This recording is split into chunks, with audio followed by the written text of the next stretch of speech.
Hey, Dan, Richardson, Giles, and Alderson.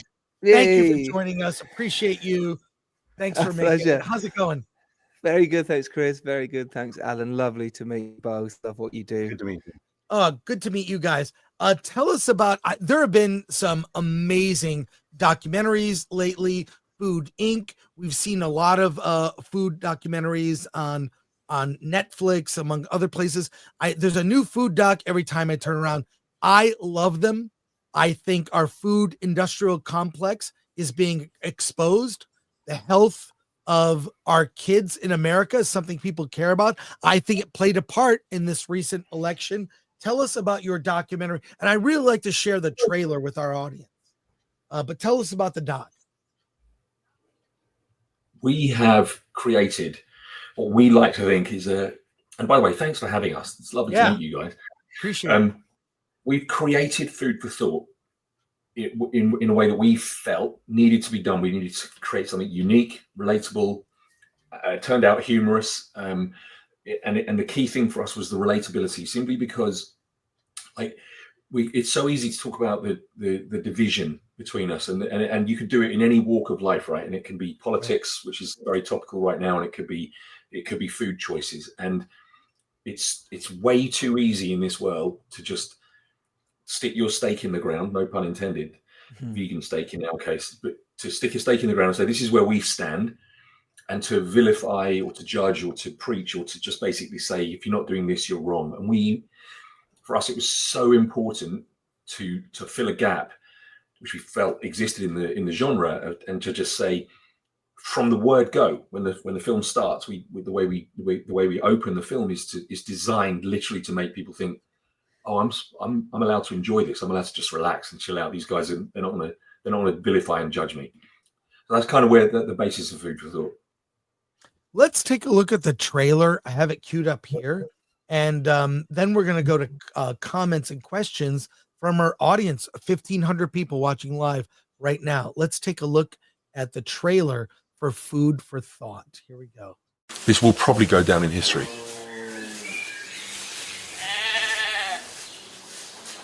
No? Here's a bit of food for thought. Is this really just a revolution?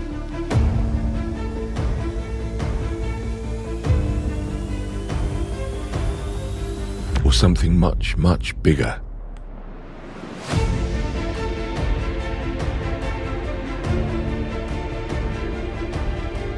There is a consciousness shift.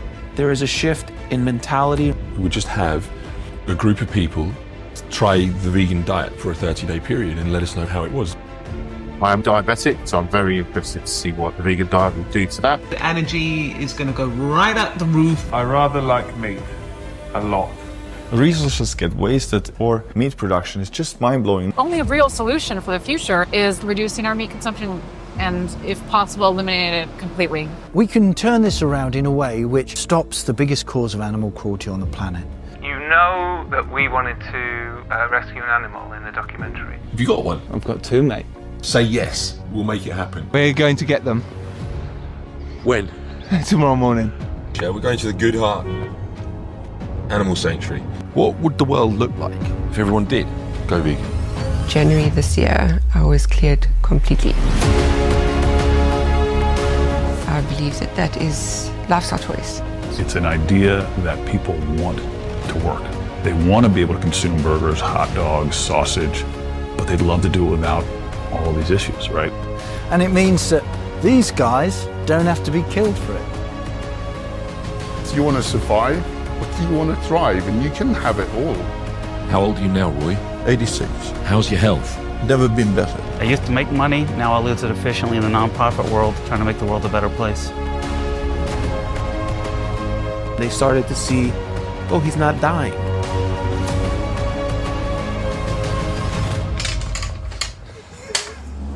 So, it's like a well-oiled engine. There we go. Is the film released? Is it out now? Where can people get it? It's going to be released next Friday, for the 28th of February. So it's a week to go yet. On YouTube. Yeah, it'll be released on YouTube all around the world. That was our plan with this film when we set out to make it, was to make something that we can put out there for free for everyone to see because of the topic, the topic of it, because it means something to us and we want to try and make a difference. And we didn't necessarily want to put that behind a paywall or go through the whole distribution process, which I've been through many times before, and the lawyers' fees, the drama behind that. And we were like, why are we doing this? Not everyone can see it. And then you only get comments from people in different countries going, when can I see it? Why isn't it in this territory? Why isn't it here? Right. So me and Dan always set out to make something that people could see and watch. And yeah, it's because we did a crowdfunder, so that therefore we had no big investors breathing down our necks. And what we wanted to do, isn't it, Dan? Yeah, it meant we had license to do it right rather than do it quick. And then, as per Giles's point, just the whole ethos of the film is to make it relatable and accessible, and then to stick it behind a paywall or to say, oh, you can only watch it if you have Netflix or if you've got this streaming platform or if you pay this much money, would just kind of go against the grain. So yeah, it's there for everyone to see, unless you're in North Korea or China where YouTube's not allowed, or Iran. Presumably you don't have many viewers. Let's go to comments from our people watching live. Solomon Thornton says this looks interesting. Oh, hey, it's take interest in. Hey, it's me and HG. Finally, a documentary that gets back to the style of what made them must watches. I will definitely be checking this out ASAP. And all twisted up. Will there be any sort of printed campaign as a guide for those who would like to make personal changes referenced in the film? Thanks. It's a great question. Thank you very much as well for the love. Yes, there will be on our website, which is foodforthought.com. We are going to have, it's kind of live now, but we're about to launch it properly in the next week, obviously. And on there will be guides of what to eat, what to help you eat, what really does go into getting the vegan lifestyle and the vegan diet, so that you aren't just eating processed foods and you're actually eating food that is, better for you in terms of processed sometimes.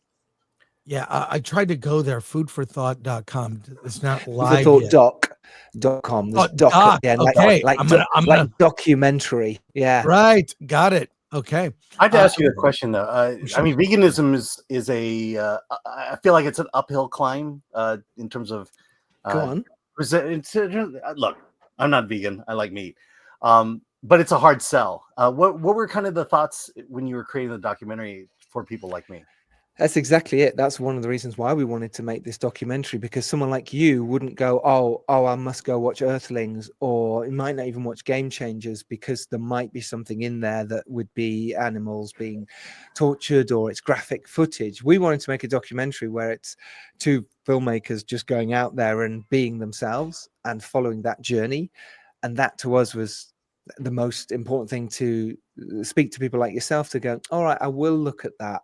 And maybe at the end of it, you'll go, all right, maybe I will do meatless Mondays.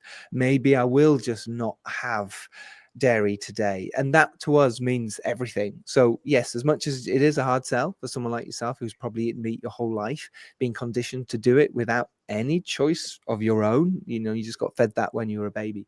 Perhaps that is something you might watch and go, and that's what me and Dan wanted to set out. Well, that's what we set out to make, is something that might just make you think about it. Hence why it's called Food for Thought.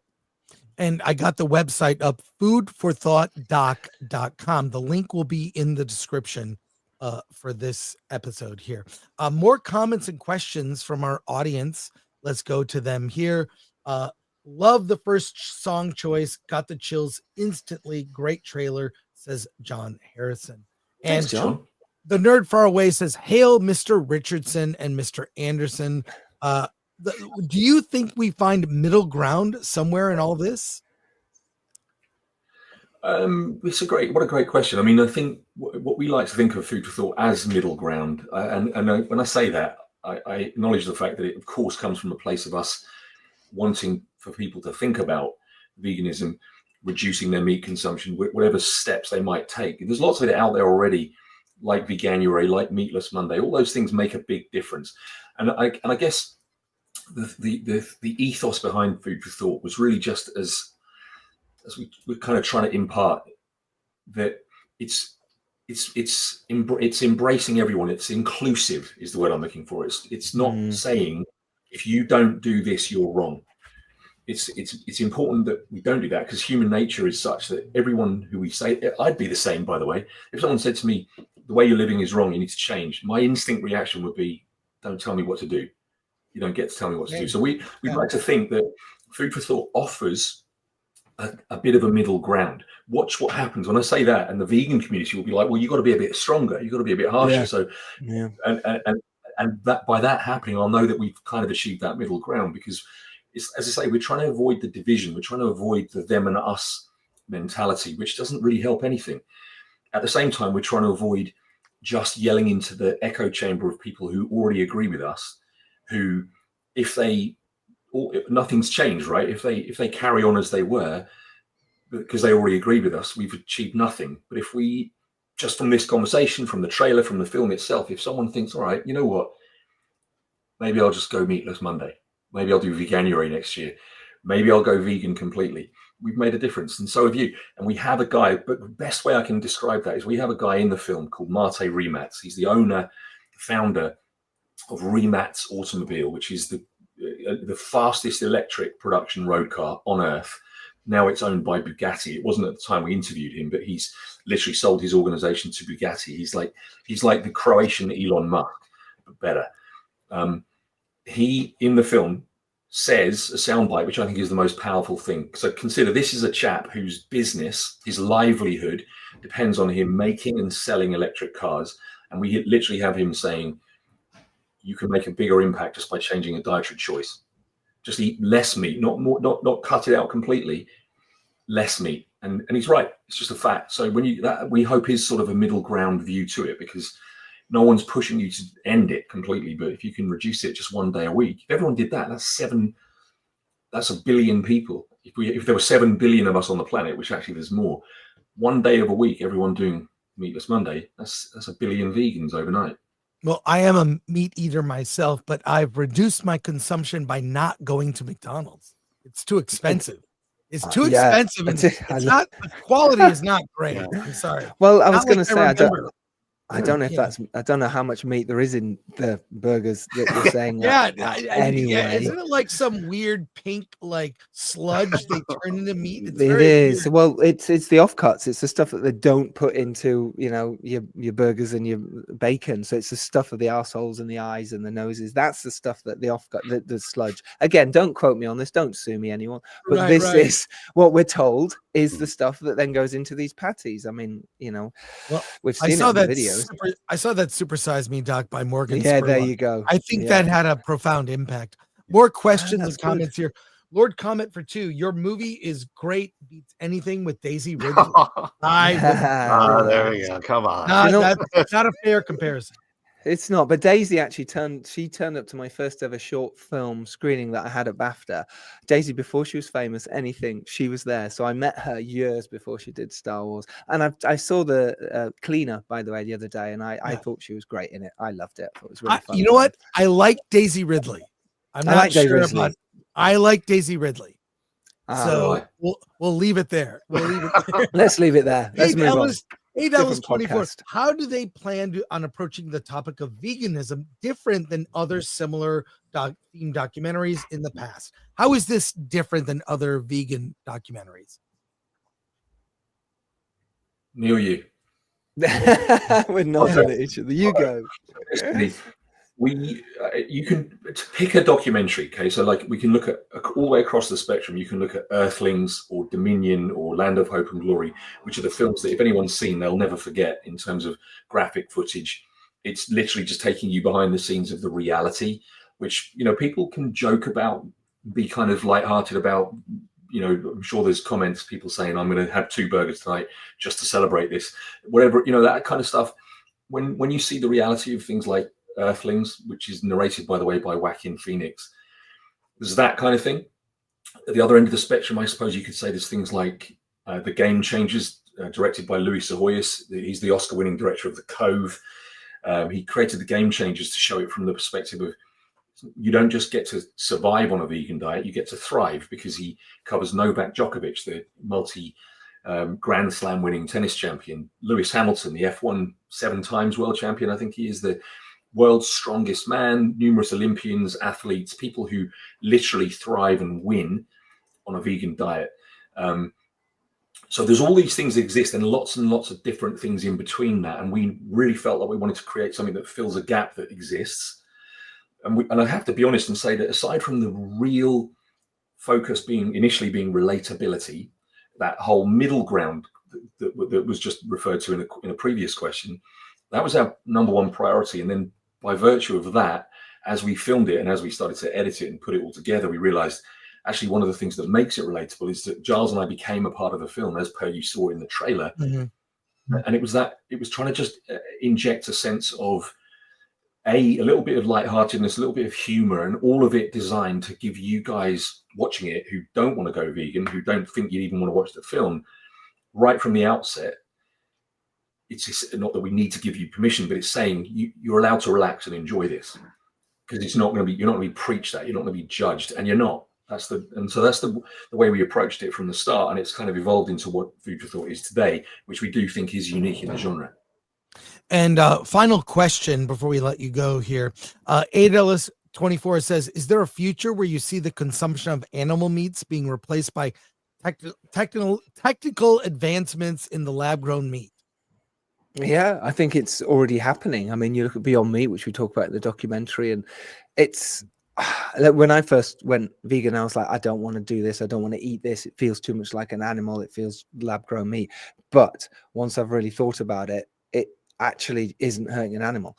And you as a meat eater won't know any difference at all. All that's happened is you haven't killed anyone or an animal in the process. So for me, yeah, absolutely, I could totally see a world where that happens. To be honest, it kind of has to. We can't survive the way we're going. It's just impossible. It's just getting to the end already of what we're spending, and because we feed the animals, the livestock, so much food and produce that could feed the world over 3 times over across the world, you kind of go, right, maybe we should do something about this, because there is a lot of starvation, there is a lot of problems. Well, why don't we just cut it out a little bit, and that can make a difference? So yeah, it's important for us as filmmakers. We wanted to make something that way. It's important. Well, congratulations on the doc, Food for Thought. Go to foodforthoughtdoc.com where you can see the movie. Dan, Giles, thank you so much for joining us, and congrats on the film. Thank you very much. Guys.